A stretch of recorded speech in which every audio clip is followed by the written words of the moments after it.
Olá, sejam bem-vindos ao curso de Deficiências Motoras e Sensoriais. Eu sou a professora Tainá Tis e vou te guiar por este módulo. Eu sou uma mulher branca, tenho 39 anos, tenho os cabelos escuros, presos, estou usando uma blusa de fio cor de telha. Eu sou psicóloga, também formada em letras e atualmente eu atuo como neuropsicóloga, fazendo avaliações clínicas e também forenses de diversas situações cognitivas, seja desde autismo, TDAH, deficiências também, além de AVCs, demências, entre outras situações.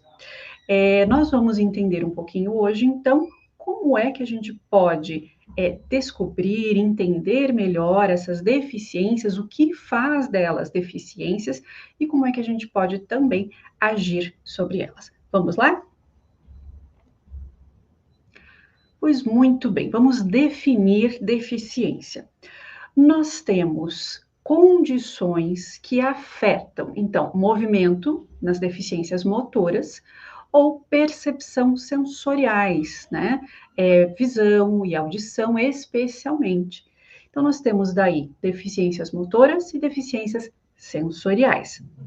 Essas deficiências, elas podem ser congênitas, isto é, já desde o desenvolvimento do feto, elas podem se apresentar. Então, lá na formação, né, no desenvolvimento desse bebezinho, pode ser que algo não se forme muito bem. Então, a gente pode ter algumas deficiências que são motoras, por exemplo, a gente tem lá situações em que a mãozinha não se forma bem, faltam os dedinhos, ou mesmo os ossos não se formam como deveriam, ou mesmo o cérebro, né? A gente tem diversas situações, como microcefalia, hidrocefalia, a própria paralisia cerebral, entre outras situações. Mas não são só as motoras que podem ocorrer aí na gestação, né, no período de desenvolvimento. A criança pode também ter dificuldades, especialmente auditivas ou visuais, desde o desenvolvimento. Então, por isso que é tão importante a gente fazer todos aqueles testes, né, nas crianças. Teste da orelhinha, do pezinho, do olhinho, que hoje já tem.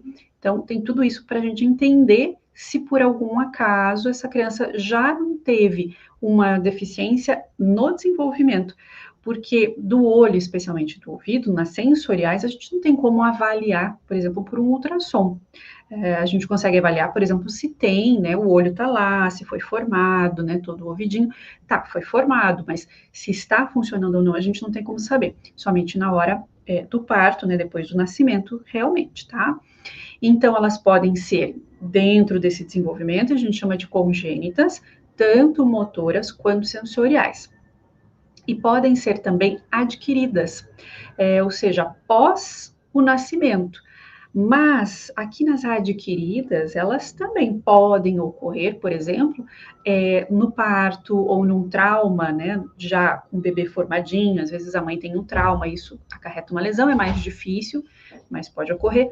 E no parto mesmo, pode faltar oxigênio, então essa criança pode ter uma paralisia cerebral também como uma lesão adquirida, porque ela estava em pleno desenvolvimento, estava tudo certo, mas houve um sofrimento na hora do parto, faltou oxigênio, usou fórceps e acabou machucando, enfim, tantas situações que a gente pode ter. E ali também a gente pode ter, então, situações que afetam esse desenvolvimento, né? Então, afeta a percepção sensorial, afeta o movimento e assim por diante. E é importante também fazer esse check-up, né, nas crianças ali, especialmente audição e visão, porque a criança, o bebezinho, ele não nasce com uma visão perfeita igual a nossa. A gente acha que ele está nos seguindo, muitas vezes, recém-nascido, né? Só que o recém-nascido, ele enxerga no máximo 30 centímetros, que seria mais ou menos a distância do peito da mãe até os olhos da mãe. E não enxerga muito bem, enxerga tudo muito embaçado. Então, a retina ali, né, toda a formação do olho ainda está terminando de se adaptar à luz, enfim. Então, às vezes, a criança até nasceu com todo o aparelho bonitinho, mas acaba tendo uma deficiência ao longo do desenvolvimento. Então, essas são as congênitas, mas que algumas vezes podem ser adquiridas no finalzinho. Outras adquiridas são tumores cerebrais, tumores na coluna, necessidade de amputações, né, acidentes, então, muito traumáticos, e aí acaba tendo que amputar um pé, um braço, ou mesmo futuramente, né? A pessoa tem diabetes não controlada e acaba perdendo partes, né? Perdendo membros, enfim. Além disso, outros tipos de lesões, né? Batida de carro e acaba tendo um traumatismo craniano, AVCs, né? Então, acidente vascular cerebral, doenças degenerativas, né, como Alzheimer, que a gente conhece muito, mas esclerose múltipla, entre outras, que vão também fazendo com que o ser humano vá perdendo as funções de algumas partes do corpo ou do corpo todo.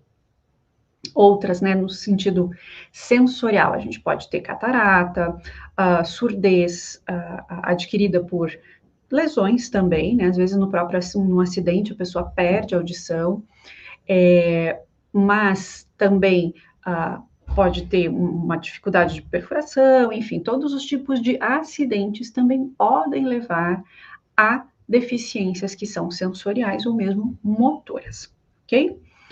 Bom, essas limitações todas, elas têm uma interação, né, com o ambiente e com as atividades do ser humano. Por quê? A deficiência é uma diferenciação, é uma condição funcional ou médica. Então, quando uma pessoa tem uma deficiência, ela tem dificuldades no funcionamento a partir daquela deficiência. Vamos pensar aqui numa cegueira. Ela não tem a condição funcional de fazer uma leitura, correto? Assim como uma pessoa, outra adquirida, né, que não citei antes, mas uma pessoa que adquiriu poliomielite, por exemplo. É um vírus, foi adquirida uma lesão que veio a partir de uma infecção. Ela vai ter uma dificuldade funcional, por exemplo, de fazer exercícios de corrida. Tá? Então, a deficiência é uma condição funcional. Há uma dificuldade em funcionar em diversos ambientes. Há muitos obstáculos para que ela funcione, né? Dentro do esperado, vamos dizer assim, para um corpo que teria se desenvolvido dentro das etapas, né? Não estigmatizando e dizendo que é um problema, não é isso. Mas a gente está entendendo que, quando há uma deficiência, há também uma condição de funcionalidade. Ao contrário da incapacidade, que é uma limitação no ambiente específico, muitas vezes. Tá? Então, às vezes, eu sou incapaz de. Então, não é porque a pessoa tem a deficiência que ela necessariamente tem a incapacidade. Ela pode ter incapacidade para algumas situações. Uma pessoa cega tem capacidade de leitura, mas não do resto, correto? Então, essa incapacidade, essa limitação, ela pode estar presente, por exemplo, sem uma deficiência aparente, como um exemplo que é a transtorno de deficiência intelectual, né, de desenvolvimento intelectual hoje, ou a deficiência intelectual. Você olha, você acha que não há ali uma grande dificuldade, você não percebe, mas há uma limitação real. Ou mesmo o autismo, há limitação também, tá? Mesmo não se encaixando muitas vezes ali enquanto uma deficiência. Deficiências motoras, como a gente falou, mas só para lembrar algumas outras. Paralisia cerebral, né, desde o desenvolvimento. Então, a paralisia é uma lesão no cérebro. Então, algo que ocorreu durante esse desenvolvimento do bebê e que acarretou ali o não desenvolvimento dentro do esperado.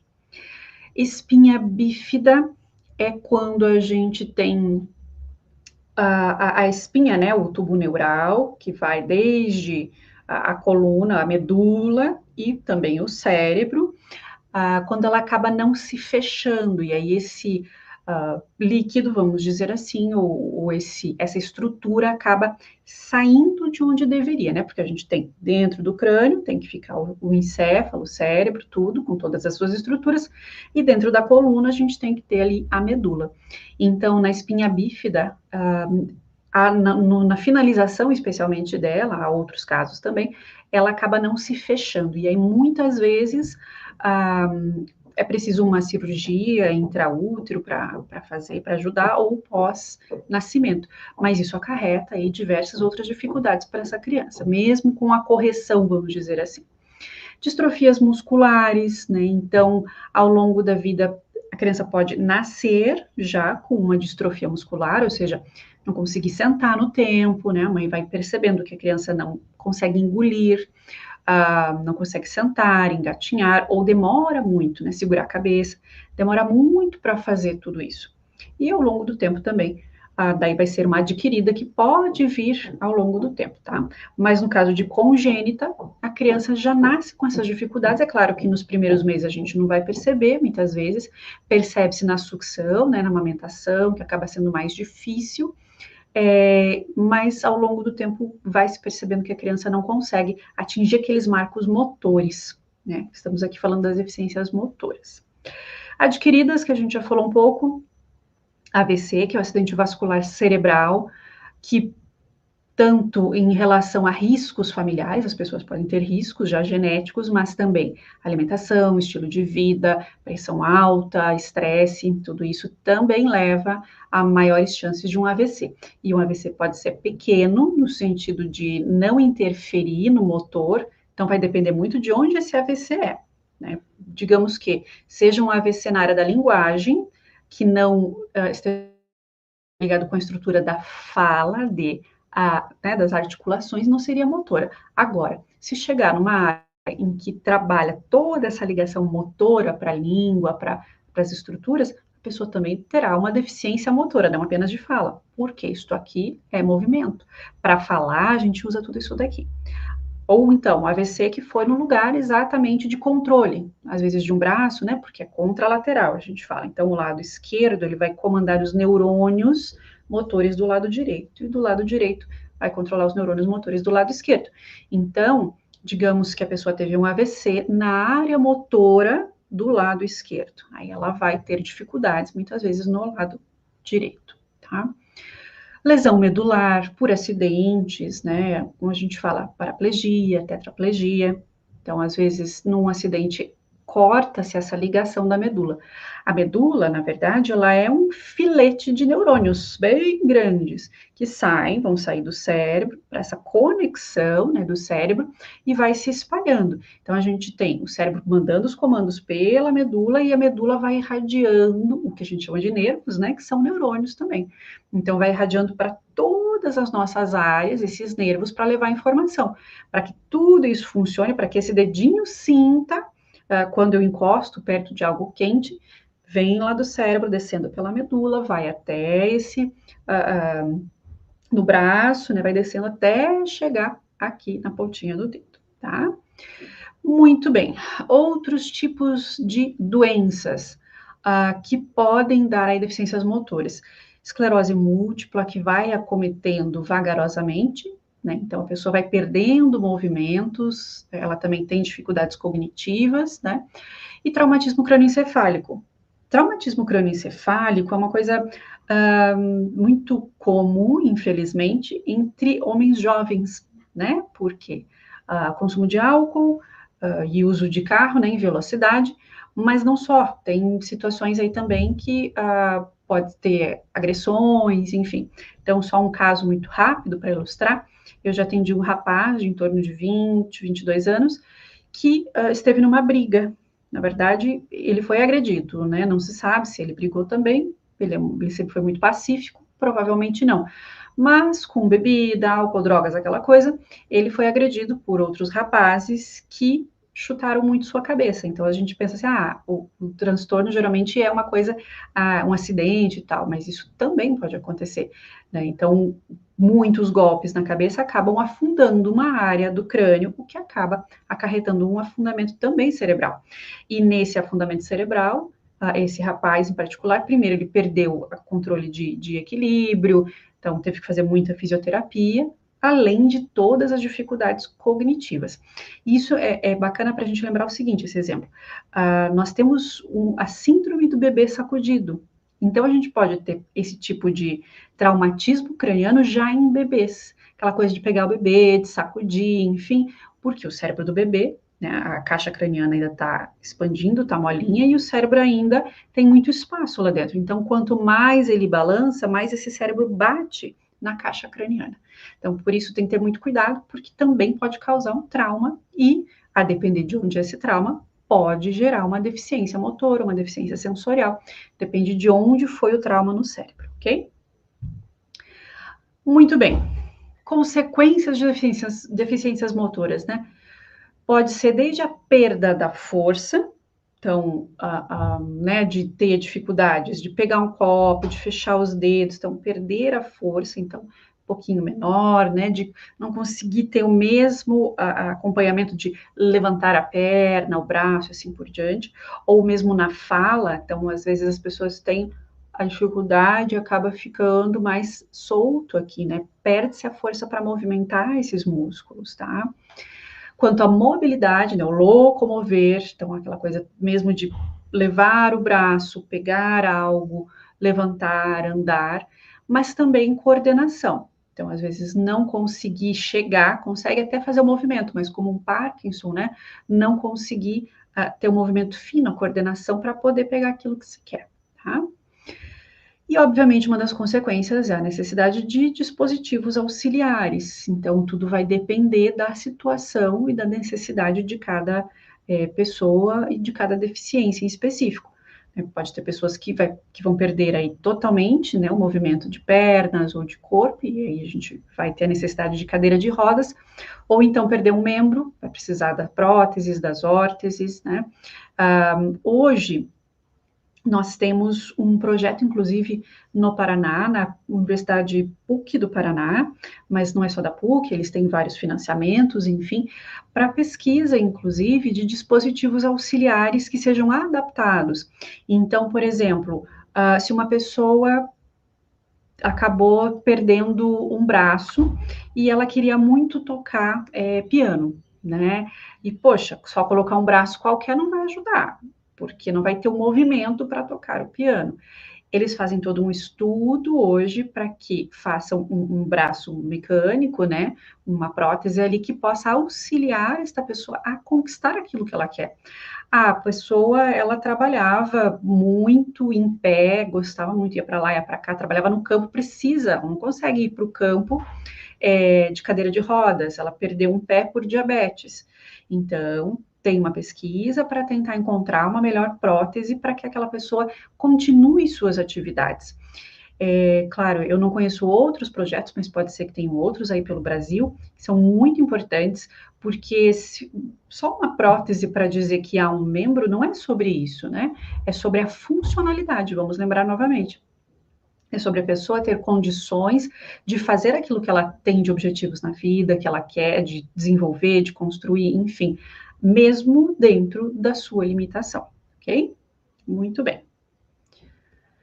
Deficiências sensoriais. Então, especialmente visuais, quais são as maiores causas? Catarata, né, que especialmente no envelhecimento, glaucoma, pressão, né, ocular, retinopatia diabética, ou seja, diabetes, ela é uma doença que acarreta muitas deficiências se não controlada.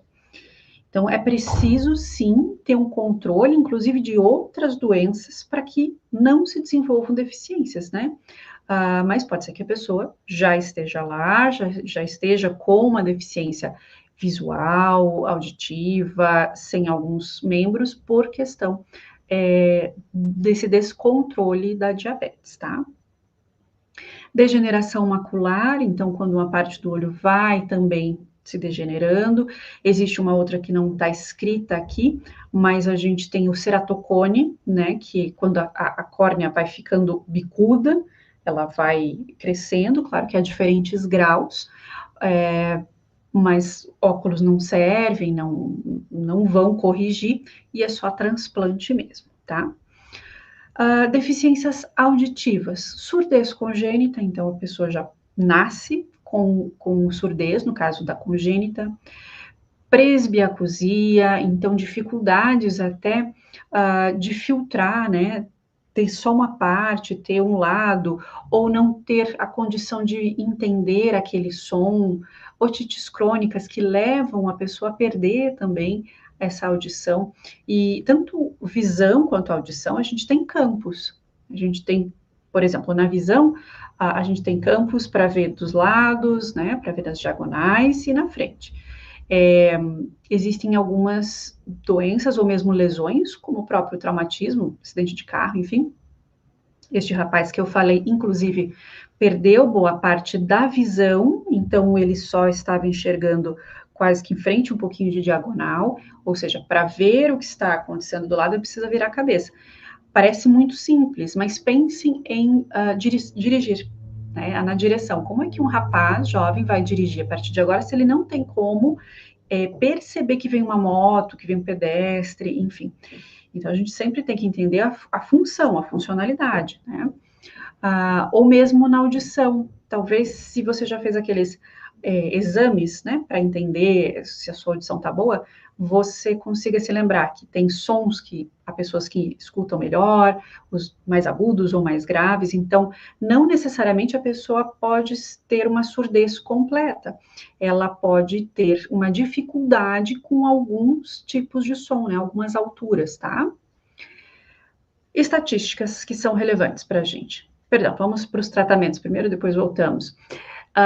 Existem tratamentos aí como cirurgias, então, como catarata, a própria ceratocone que tem transplante, ou tecnologias que são assistivas, no caso dos implantes cocleares, né, lupas, porque às vezes não tem como realmente mexer, fazer aquela cirurgia. Então, a pessoa precisa ficar com outros dispositivos para poder né, ter a funcionalidade. Existem implantes, existem os aparelhos normais, aqueles que a gente vê do lado de fora, e o implante coclear, ele é dentro, né? Então, ele tem eletrodos que vão ligar dentro da cóclea, que é essa partezinha afetada na surdez, muitas vezes.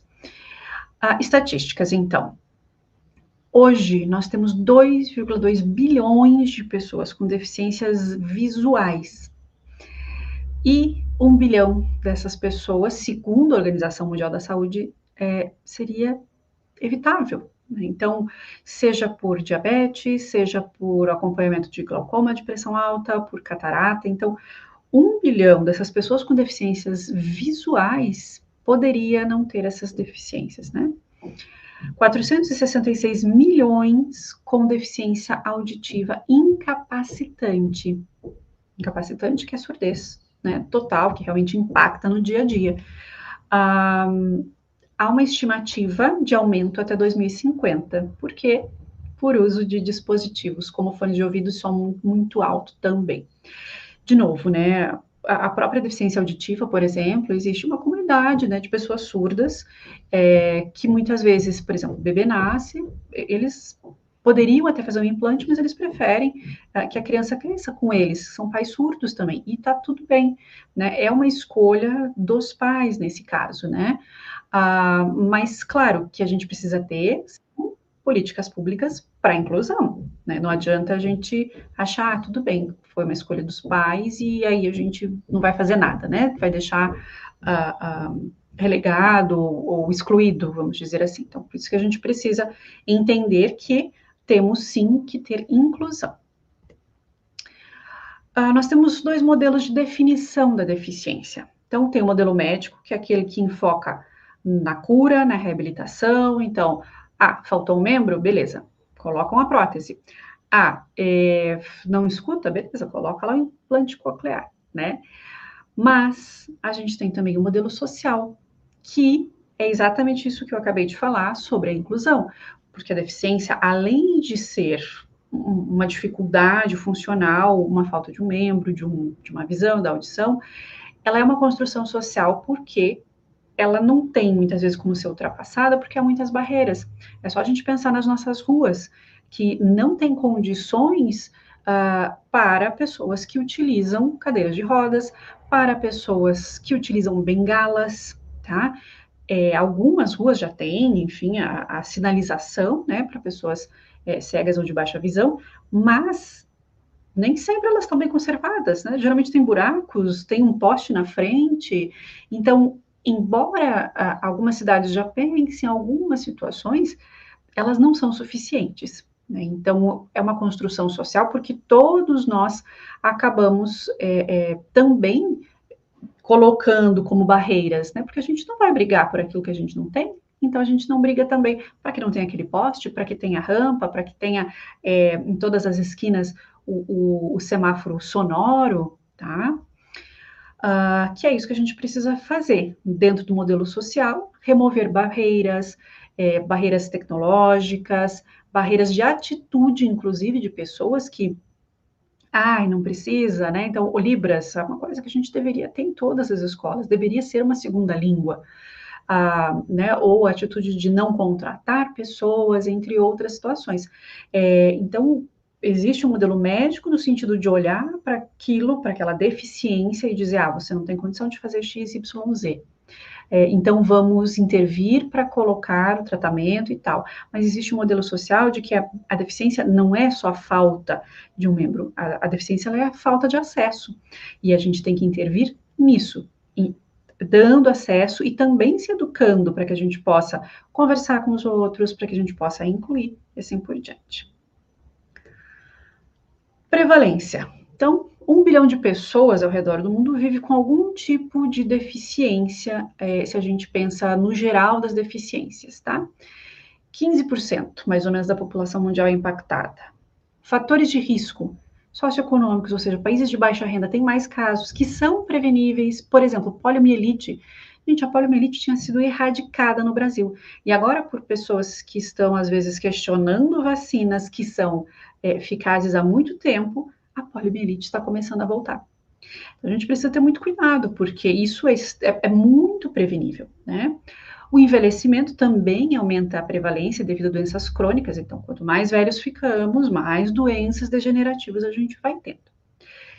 Apenas 5 a 15% das pessoas que necessitam de cadeiras de roda têm acesso adequado. Imagine, num universo de 100% de pessoas que precisariam de cadeiras de rodas e acesso, de 5 a 15% conseguem pegar um ônibus, conseguem atravessar uma rua, andar numa calçada e ir no mercado. Pense, você que não tem nenhuma deficiência nesse sentido, a gente levanta de manhã, vai, não tem barreira nesse sentido, né? A gente pode ter alguma ou outra, mas não é uma barreira intransponível. A gente atravessa a rua, né? Para a maioria das pessoas, não há acesso. Além da disparidade nos cuidados médicos, na infraestrutura, de chegar num prédio, de pegar um elevador, de chamar um elevador, às vezes está super alto, tá? E a gente pensa muitas vezes só nessa deficiência da falta, né? Deficiência motora ali de que a pessoa não anda e tal. Mas a gente tem outras situações, como, por exemplo, pessoas que não conseguem, não têm o desenvolvimento de altura, não necessariamente o nanismo, mas pessoas que acabam ficando, né, muito abaixo da altura e chegam nos lugares e não conseguem, também o nanismo também, obviamente, mas não conseguem tocar uma campainha, não conseguem chegar perto de um guichê, entre outras coisas. É uma deficiência motora? Não, mas também acarreta grandes dificuldades. E, obviamente, que as deficiências têm um impacto econômico e social. Impacto direto, tratamento, é necessário reabilitação, enfim.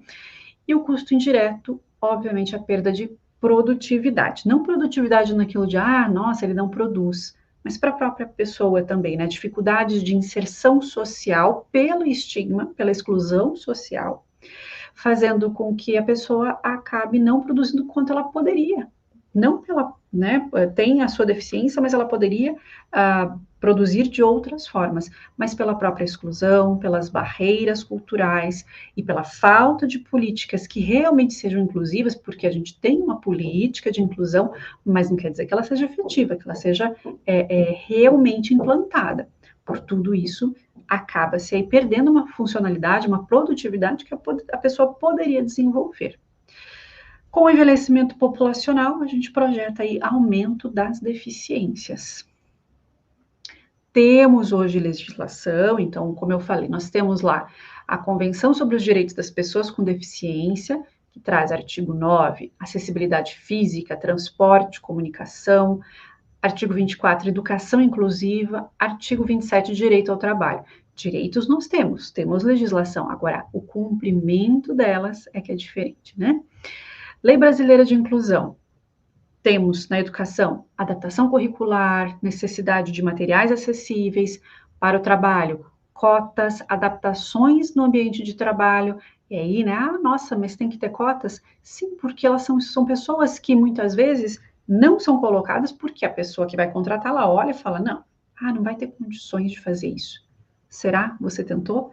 Então é preciso ter uma legislação que afirme, que deixe espaço para que as pessoas possam trabalhar, possam ser incluídas. E, obviamente, a Lei Brasileira de Inclusão prevê acessibilidade, rampa, elevador, tecnologia assistiva. Mas a gente não precisa ir muito distante, boa parte dos prédios não tem acessibilidade. E alguns, inclusive, não querem nem ter, né? Um exemplo é o prédio aqui perto, enfim, de onde eu trabalho. Como é um prédio muito antigo, eles não querem descaracterizar a fachada colocando rampas. E aí? Né? Acaba-se que, mesmo com o avanço na legislação, a implementação na prática continua não existindo. Barreira de cultura, porque não, eu não quero tirar a fachada. Como assim tirar a fachada, né? Um prédio serve a quê? Qual é a funcionalidade? E aí não tem uma infraestrutura para que pessoas possam realmente acessar aquele espaço. Então, a gente precisa envolver educação, política pública, iniciativa privada para promover a inclusão. Ou seja, a gente tem que ter uma conscientização, tem que ser cultural. Nós temos que ampliar essa participação ativa, a gente precisa dar as bases para as pessoas poderem entender e não estigmatizar.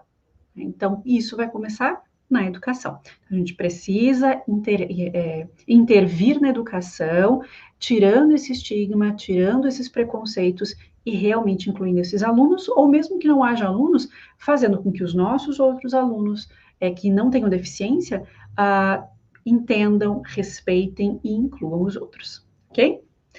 Muito obrigada e até a próxima.